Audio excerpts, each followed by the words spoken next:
Welcome everybody. We are here today, Voters Organized to Educate, and we have a special guest. We have Ms. Lindsey Cheek, who is running for Attorney General of the state of Louisiana. She's a registered Democrat, and she's up against several Republicans. And we were lucky enough to ask her to come in and answer a few questions, get to know her a little bit better, and we can share out with people in the community something about you and where you stand on different positions, and just kind of see how it fits or doesn't fit with people, depending on their persuasion. So I appreciate that. I appreciate y'all having me today. Vote has been an organization I've been following for years. They're one of 2 or 3 organizations in the state that I think actually that I've always aligned with, and that voters actually pay attention to who y'all endorse. So this is important. I appreciate that. Well, we're just going to jump right into it. Okay. And our first question is going to come from Devin, who's our political director here at Voters Organized. Thanks for joining us, Lindsey. My first question centers somewhat around climate change. In Louisiana, not far from where we sit, is the only place in the world called Cancer Alley. Yep, I've litigated against those corporations. Yeah. Where recently the Marathon Oil Refinery was on fire. And in the other direction, into the Gulf, we have the infamous BP oil spill. And Dow Chemical and everything. Yep. One of the world's most toxic industry disasters to date. Meanwhile, the outgoing Attorney General, Jeff Landry, who is trying to be our next governor, is proud of his record on suing the federal government trying to block regulation of this industry. If you become the Louisiana Attorney General, how would you approach the type of issue and others like the monopoly on electricity, where big dollar lobbyists are presumed to go to get whatever they want? That is true in Louisiana, right? The oil and gas industry has essentially bought politicians. I will not be beholden to anyone. Cancer Alley should not exist today. That's one of the reasons I moved here. It's because, Louisiana has been a dumping ground for toxic carcinogens in our air, earth, and water for decades. And there are actually EPA and LDEQ regulations in place that no one's enforcing. And a little slap on the wrist and a fine does not do anything. We need to enforce those regulations, and we need to work with entities like the Louisiana Bucket Brigade and the Rise St. James and all the people who are actually affected by the toxic emissions, instead of these corporations who are up in who knows where, not being affected by, they're making money off of Louisiana. And I think it's horrific that, of course, it only happens in poor, mostly minority, Black communities, right? Yep. Unacceptable. And I'm running, one of the reasons I'm running, so we won't have Cancer Alley in the future. We shouldn't have it. Thank you. Mm-hmm. Now pass it over to Lindsey Cheek with our next question. Hello. Right now, people will be crazy to buy a home in southern Louisiana with no guarantees they will be able to insure their massive investment. It seems all these companies are either pulling out of Louisiana or jacking their rates beyond people's ability to pay. It's just way too high. Myself included. Yes, it's impossible. But with so many people predicting our lands will be underwater within 50 years, help us understand why the insurance commissioner is saying the problem is a lack of competition amongst companies. What can you do as an attorney general? So as attorney general, the role of the attorney general is not to, we don't write legislation, but we enforce it, and we should be working with, like the PSC and the insurance commissioner. We should all be working together to make sure that things are better for Louisianans, for people, not for those folks or companies who are controlling politicians. Insurance, our new insurance commissioner is, I don't know him personally. He's a former insurance executive, so that gives me pause. We should have an insurance fraud division at the AG's office. There's several divisions that we're lacking in Louisiana in the AG's office. Civil rights division, a voter fraud and insurance fraud division, consumer advocacy and consumer protection, which is where the Cancer Alley enforcement comes in, and how to make some money for the state instead of offering incentives to insurance companies. What about people who cannot afford their insurance premiums? My house here in New Orleans, Louisiana Citizens is the only entity that would insure it. My insurance premium went from, I think, $6,000 last year to $14,000 this year. That that's a tremendous jump, and I don't know how people are affording it. It's not fair. And with insurance, I mean, mortgage rates being as high as they are, insurance rates being high, it's just, it's unacceptable. And I don't know what the AG can do right now today to fix it, but we haven't done anything so far. And there's no collaboration between the insurance commissioner, the PSC, and the AG's office to work together. Fortunately, we have people like Devontae Lewis and PSC's on the PSC, and he and I are very good friends. And we've already talked about, okay, how can we all work together with the energy industry to bring down electricity rates?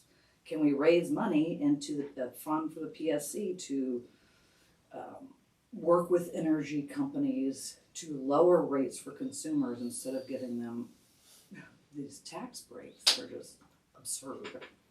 And then you get like a downward spiral too, right? Like if car insurance is too high, because then of I the can't trial afford lawyers, it, not because right? which But makes then you get in an accident and then you lose your car, or you And have to owe a judgment to somebody, and then the you have insurance to- rates go up, and then you can't afford it, and it just round and round, and you have to hire a lawyer to fight your own insurance company to try and get them to pay just the bare minimum. And you know, everyone makes trial lawyers look like the big bad guys, but I'm an actual trial lawyer. I've never advertised. I don't do the car wreck cases, but the root of the problem is not trial lawyers, it's insurance companies, and the way they rate, or I guess how they decide what premiums are. Like, you know, women are charged almost double what men are. And if you have bad credit or your income's low, well, who does that affect? Minorities, women, people who don't come from anything. And it keeps putting and keeping people in this, the downtrodden as downtrodden as they can be, right? And that's not how Louisiana should be. well, that gets us to Ronald. Yeah, and along the lines of credit reporting, another reason people can't thrive is auto insurance being too high. Try and raise the credit scores, people in poverty fall deep in the hole, either struggling to pay insurance or risking driving without. With these credit agencies having so much power, helping to decide where we can live or work, reporting our criminal histories, whether correct or not, how can we overcome this big brother that is often inaccurate, secretive, and fails to seal records even after court expungement order is issued? Does the Attorney General play a role in consumer protection? Yeah, yes, that's what the AG is. That's the whole role of the AG is consumer protection. It's actually not. People have these different ideas of what the AG does, right? Like, I guess Jeff Landry and a few of my opponents are saying the AG is supposed to fight crime, be tough on crime. Well, the AG is actually supposed to work with DAs to make sure that there are policies in place and consistent policies statewide. But the AG's job is not to fight criminals. Honestly, that's not their number one job. Their number one job is to protect all of the consumers and people of Louisiana, whether you have a criminal history or not. And if you have a criminal history, one of my brothers is a convicted felon. He spent time in prison. You shouldn't have that. You should have a path to a normal life. You should have the opportunity to have a second chance. My brother, he was 17 years old and got in a fight on school property with a 15-year-old. 15-year-old's this big, my brother's this big. But because my brother was 17 and the kid was 15, it was aggravated assault on a minor. It was on school property. He was put on deferred adjudication, and of course he got arrested several times at 17. My parents spent their retirement on lawyers, and finally the judge was like, "You're going to prison." And he went to Huntsville for several years, actually, and is now a convicted violent offender. But while he was there, he actually got the opportunity to join this program. It's a reentry program, which I know we have at Angola, but he got his welding certification, and and he gets out of prison, and he went back and finished college. He makes over $100,000 a year now. He pays his child support. He has completely stayed out of trouble. He just wants it, he wants to be a normal member of society. He wants to vote. He wants to be able to, rent an apartment without saying, oh, no, violent offender not welcome here. There's got to be a path back to life, or back to normal life, I guess, post conviction, or because you do something dumb when you're young. Like, I did things when I was young, and fortunately nobody busted me for them, right? I guess he who is without sin should cast the first stone, right? And we're casting stones at people who have been caught doing things that most a lot of people have done. I've never gotten in a fight on school property. But I smoked marijuana back in high school and college, and I just didn't get busted for it. And putting people in prison for those things and never giving them an opportunity or a path. Like, how does that, it goes back into this loop, right? Mm-hmm. Mm-hmm. Did I answer that? Yes, you did. I'm going to pass it back to Ms. Ezekiel. She has another question. Law enforcement and accountability. During the last Attorney General's tenure, Louisiana experienced two of the greatest police brutality cases in recent history: the killing of Alton Sterling and Ronald Green. What lessons have you drawn from our state's handling of those situations that will help us as the Attorney General? I think law enforcement, I support law enforcement, but I think that they're underfunded, they're underpaid, they're undertrained, and lessons I've learned from that.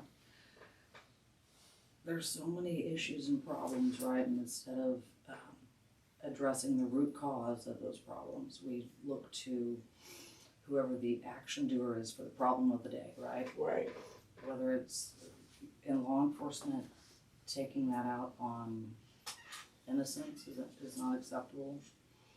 The role of the Attorney General in that, I think that, of course, investigation, a more thorough investigation, and looking beyond skin color of the officer and of the person that was wronged. I think body cams are helping, but I know that the current Attorney General has essentially refused to get involved in any of those. I would want an investigatory unit that's more involved with law enforcement and in training law enforcement, and gives a report directly to maybe a division we create with y'all, perhaps, and help us create a division and tell me how to do it, because I don't know how to do everything. I wouldn't know how to do that, but maybe y'all can help me do that, right?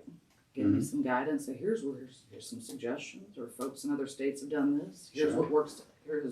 What has worked and not worked elsewhere. Mm-hmm. Great.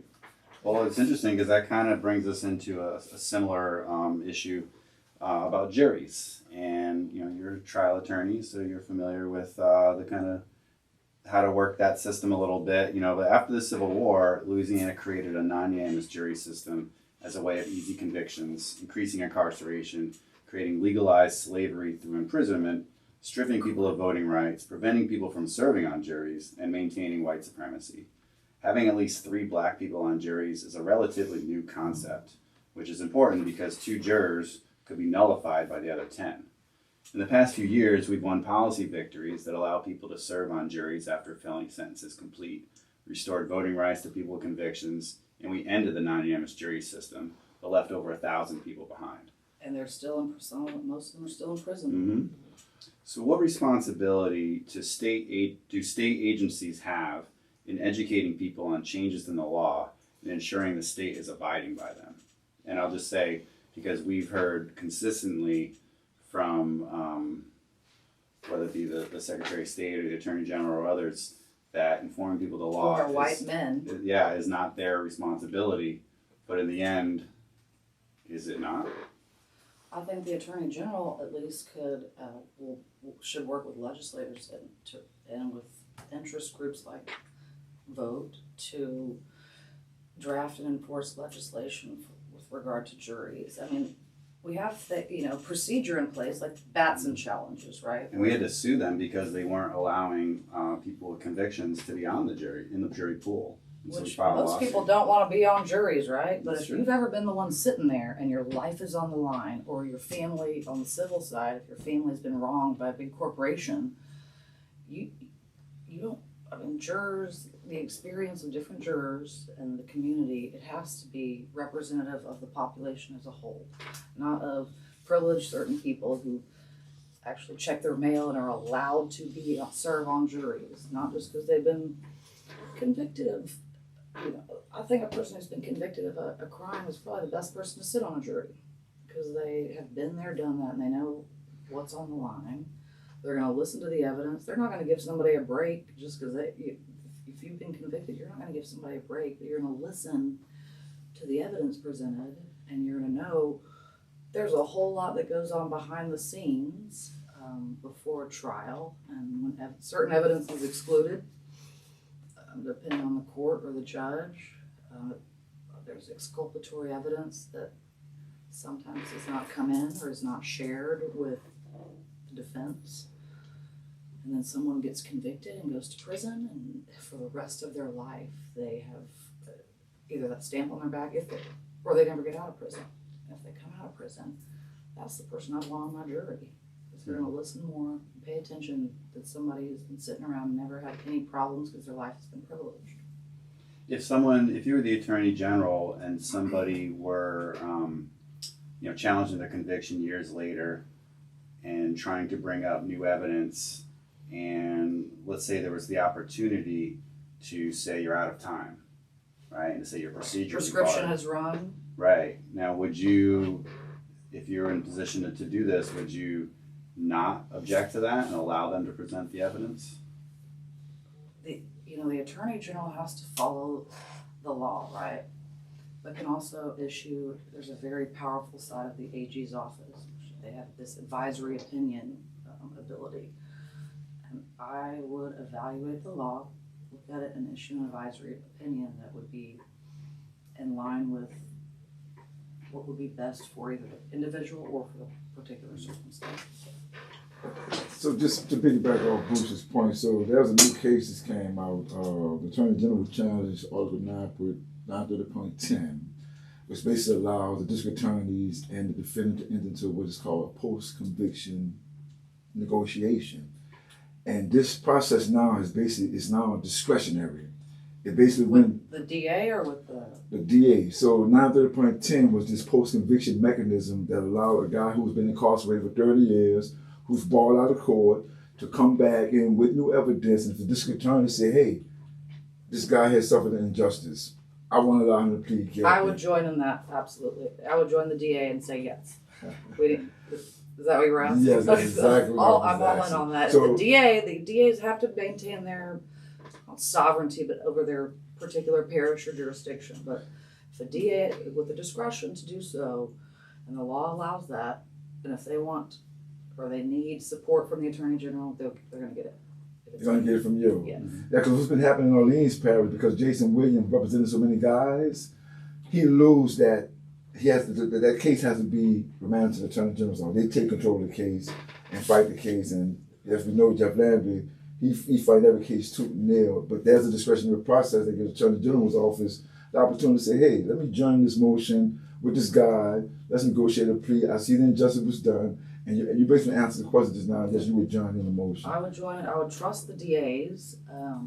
I've talked to a lot of the DAs in Louisiana, believe it or not, and even the Republican ones. And they don't like how the AG's office has been handling things either. I agree. And just because they're not publicly endorsing me does not mean that they do not know my position on this, and that they know they can work with me, and that I trust their discretion. But if there's a particular injustice that has happened, my office, I'll be open to investigating further. But if the DA is recommending that we should post-conviction relief, yeah, I would join it. And speaking along the lines of post-conviction and jurors, I think one of the fallbacks of all of this is the drug war. This is the 50-year. We're going back to Reagan era. Yes, we are. back to Nixon. Right. So this is the 50th year of America's war on drugs. Enforcing prohibition has effectively destroyed communities, and according to President Nixon's director of domestic policy, that was exactly the point. America built an industry by locking up people who were powerless to stop their addiction, many who fell into that space through the traumas of war, poverty, and terrible medical care. And skin color and their... Yes. They targeted low-level drug sales, sent primarily black men into rural white towns to replace other fading industries, and despite predatory drug corporations that gave us the opioid crisis, some Americans still believe we can incarcerate our families into submission. So when you hear the words criminal fentanyl overdose, do you think of a criminal enterprise or health crisis? And what can the Attorney General do differently when confronting opiates that we did not do when confronting cocaine, crack, and heroin? I think it's both. Criminal enterprise... Yes, Criminal enterprise or health I think crisis? it's both. I think that I've been involved in the opioid litigation for the last 7 or 8 years on behalf of multiple entities around the country, multiple municipalities in Puerto Rico, a few parishes here in Louisiana. There's a particular distributor, for example, in Shreveport, Louisiana, that at this point owes Louisiana about $500 million. They were distributing, knowing the addictive properties and the addictive nature of OxyContin and opioids, were they knew the addictive natures and were still distributing it. And when you start distributing addictive drugs, whether you know it or not, it creates a health crisis, and it has created a health crisis and a homeless problem and a crime problem nationwide, and especially in Louisiana. And instead of blaming those distributors and the opioid manufacturers, we're blaming people who have been prescribed drugs by their doctor because they trusted their doctor. Who do you trust more than anyone else? Your doctor and probably your mama, right? At least in my world, my mama, if she says do something, that's what I do. Or my doctor, if he says this is what you need to solve your particular problem, I'm going to listen to the doctor because I'm going to assume that he or she is acting in my best interest, right?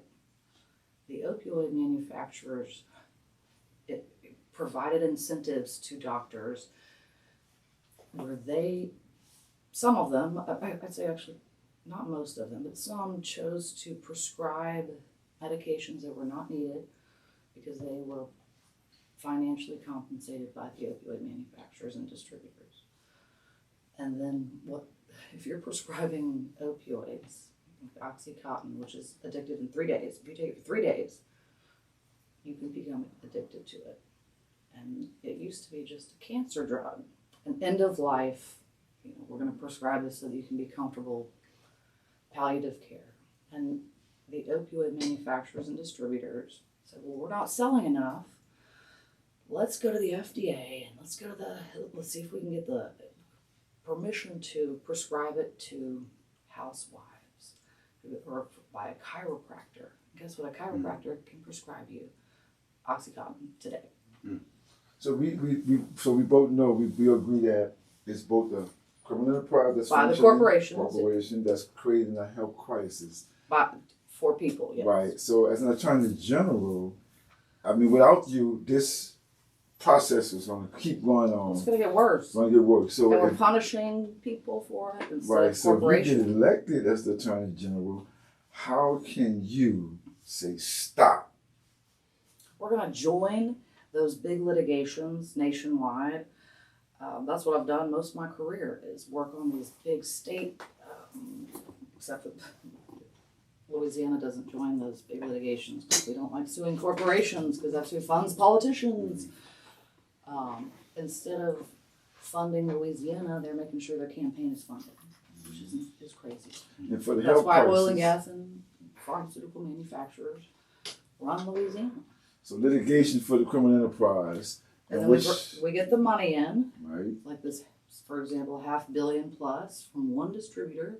There's other entities that owe Louisiana. With that, we can create, we can fund mental health programs, we can fund homeless centers, we can fund crisis centers. We need to fund that. We need to bring in money into Louisiana to help Louisianans who have been injured or harmed by big corporations who are not, whether they're located in Louisiana or not.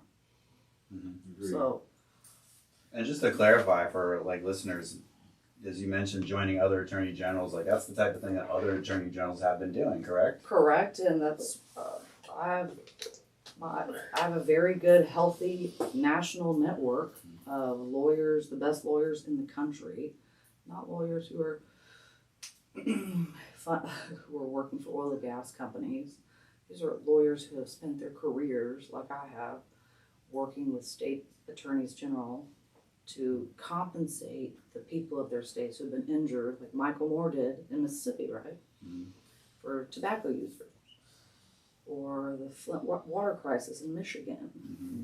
And here, asbestos, that's, we have almost every plant in Louisiana has asbestos in it, including Marathon, who likes to tout that they are the most, or the youngest refinery in Louisiana. I have sued that refinery. I've been inside that refinery.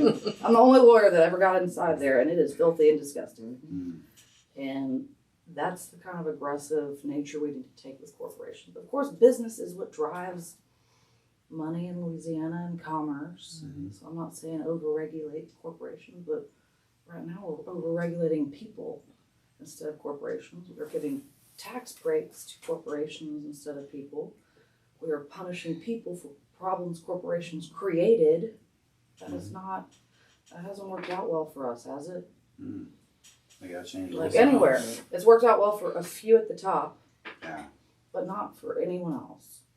Well, speaking of changes to some things, that brings us to a big change recently. We're gonna go to Lindsey again.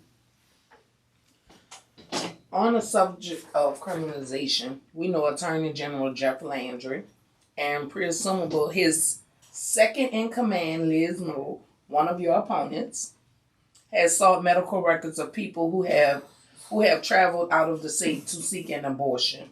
What can you tell us about the legal protections of women and girls who are pregnant, including girls who are raped or those who face serious medical complications?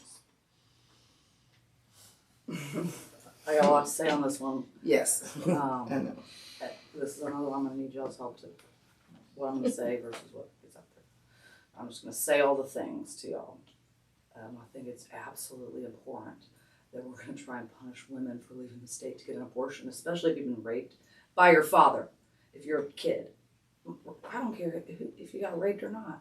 Women are not stupid, right? We do not use abortion as birth control. Women in Louisiana this is happening in Mississippi, our next door neighbor. That's where it originated with Lynn Fitch, the AG there. But it is, that 10-year-old girl who's getting raped by her dad in a trailer in Opelousas, that no one gives a crap about her after the baby comes out, or the dad gets the baby. And if a woman is forced to leave the state of Louisiana to get the medical attention or health care she needs, what on earth, whose business is that that is not the AG or the legislature's business to go after her for making that choice. You should not be forced to leave the state to get the health care you need. And if you are forced to leave the state, there are HIPAA regulations. That is private information. That is no one's business. The legislature does not belong, and nor does the Attorney General, in that room when a doctor and a patient are making a private medical decision. Women and doctors are never going to have to worry about going to prison, being punished, being chased for their records, or for making private decisions. Because guess what? Women and doctors are pretty smart. Doctors take an oath. Do no harm. Women, believe it or not, we're pretty intelligent, and no woman wants to have an abortion. Again, we do not use abortion as birth control. It is, if you want to make that choice, that's your decision, and that is only your decision with your doctor. And so that is my. I'm 100% against it. Most abortion legislation to begin with. I think abortion should be illegal in all cases. Yeah. It's interesting. There's this sort of like keep the government hands off my body. Correct, Right, but then we right. wanna, unless, for vaccination purposes, hands off my body, masks, all public safety. But wait, you're doing what? Yeah. You wanna you wanna have an abortion because you got raped by somebody, or because you just don't wanna have a baby? I never gotten pregnant by getting near a pregnant person, but I did get COVID by being near someone. It's a bad And one. again, this all goes back to individual regulation versus, regulating corporations. And apparently the state of Louisiana, or the GOP, has been against regulating corporations. They can make decisions for themselves that will benefit everyone. Mhm. But individuals, we should regulate them and make sure that, like librarians, don't put that book on the shelf. We don't want people reading that. Right. Teachers, like, don't have that rainbow flag up there, but you have to put in God we trust. But, and women, we want you to work and we want you to be, but we're not going to pay you equally. That's unfair to corporations. But we also, if you want to have an abortion, you're going to kill a baby. No, we're going the wrong direction. We're going back instead of forward. We're not making progress. Yeah, I mean here, voters organized, equality and freedom are hallmarks of what we stand for. And to that point, I want to talk a little about election integrity, which obviously everyone's talking about, but maybe they mean it in different ways.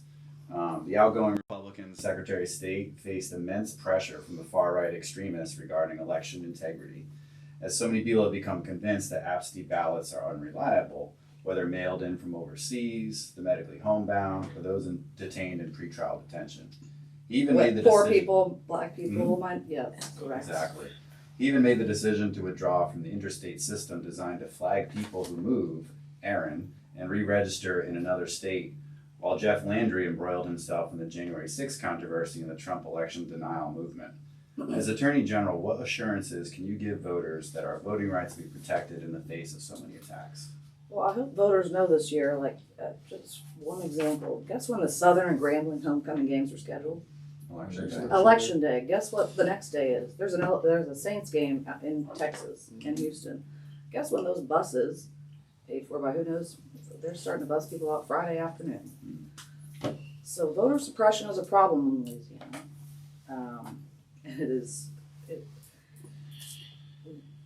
We as in more progressive folks or Democrats have been historically reactive instead of proactive, right? But when I heard about when the Southern and Grambling games were scheduled, I was like, you've got to be kidding me. How did no one pick up on this or pay attention to this? Because it is. And the mail-in ballots and the deadline to register to vote, and if you don't have your driver's license, if you don't have an ID, if you don't have this, you don't meet all these requirements, you can't vote. I guess it's really easy to say, or I guess I'm getting on my soapbox here because it's making me angry thinking about this. It's not easy to get to a particular office and with your driver's license if you don't have a car, if you don't have insurance, and if you don't have internet access. How on earth are you supposed to register to vote online if you don't have internet access? Because internet in Louisiana and Wi-Fi, sketchy at best. I mean, our current Attorney General. We won't raise the minimum wage. How are you supposed to do all of the things, much less give enough of a crap to try and go register to vote? Mhm. There's all these other things going on in your life. If there's one little tiny obstacle put up in front of you to register to vote or to go vote, it's not going to happen. I can tell you that because I vote in every election. But I'm a single female and I run a business. I'm tired. If there's one obstacle to anything, like whether it's my dog's going to the vet or even myself going to the dentist, there's a scheduling conflict, I just don't do it. Do you see the AG's office as, you mentioned, have different divisions, that maybe need to happen? Do you see that as a space to challenge, whether it be a particular registrar's office or the Secretary of State or the governor or any other, parts of government that might be infringing on people's rights? Do you see that as something that could be done from the AG's office? That's more in the purview of the Secretary of State. And like I said, the AG, I'm going to call myself the AG, the AG I'd have follow the law, but I would certainly support efforts to examine at least outcomes if needed. I think challenging elections or election results actually is, I think that's a hit to the foundation of democracy, right? That's the newest thing, I guess, in the last 10 years or so. Internationally, I think it makes us look terrible if we don't even trust our own voting results. What are we supposed to do? What can we trust? But if there are votes being suppressed, we can't just stand by and say, well, we gotta trust the system because the system hasn't really worked to date, right? I don't know what the full answer to that is, honestly. I don't know what the AG's power will be to do or help with any of that, but I bet there's a way that we can do it. I mean, you just spoke about how events are being scheduled on the same days as election, and as an attorney general, there are laws that prohibits voter suppression explicitly or indirectly, right? So I think as attorney general, you would have that power to call into question the scheduling of those games. Correct. On those same days, election days. I think Scheduling the election mostly. well, even like our last election, the runoff was scheduled during Mardi They Gras. was doing that. Like Saturday. Purposely done because It the was the people day that govern and schedule. Correct. So how do you have any power to circumvent that scheduling process? I don't know, right? The AG has a lot of power. I mean, it's a law that If I says you have can't to- do it, Yes. and as an attorney Yes. general, you have to uphold that law. Yes. So if there's an event being scheduled on election day, or if there's the election day being scheduled on an event, I would be vocal about it, at okay. least. Yeah. At the very least, I would say, people pay attention to this. Guess what has just happened? And it didn't just happen, y'all, right? It happened a lot. It happened, those schedules are made. Again, they were being very proactive, and then we're like, what do we do now? Oh, it's too late. Oh. So when those events are being scheduled, when we're picking voting days, like even for runoff elections, let's make it work. It's as easy as possible for everyone to get there. Right. And I'm not saying that Southern Grambling folks aren't gonna vote, but that's an obstacle, right? That's alumni, that's students. And with the Traffic Saints game, blocked up, traffic, that's why early like, voting if is you so have to pick critical. between Yeah. Little City Southern, Exactly. Yeah, You 2 got weeks. 7 Right. times, Early 6 days. right? early So- voting is Not pushing. absolutely crucial this year. And people need to know that. Mhm. Like, you must early vote. This was done on purpose. I 100% believe it was done on purpose. And it's kind of been ignored until now. You know, all of us, Democrats, were which was exactly the position I enjoy talking they to wanted you. us to be. Lindsey Cheek, you've shared a lot with us. Are there any parting thoughts you'd like to share with us as we close out? Now, I appreciate y'all having me here. My background, I came from nothing. My dad was a truck driver. My mom homeschooled all 5 of us. I'm the oldest of 5 kids. He made $26,000 a year. I was raised below the poverty level. I was not raised privileged at all. I'm white, so I am privileged just by being white. But I'm female, and that's difficult. As a white female, it is difficult. And for black females, it's even more difficult. And I have been very, I don't want to say lucky to have been successful here, because I worked my ass off. But I think we should be encouraging people to come to Louisiana. And I moved here in 2015, despite everyone saying I'd never make it, I have. And now's my chance to pay back how good Louisiana's been to me. I want to turn around and be good back to her. But it should be a lot easier for people to be successful here.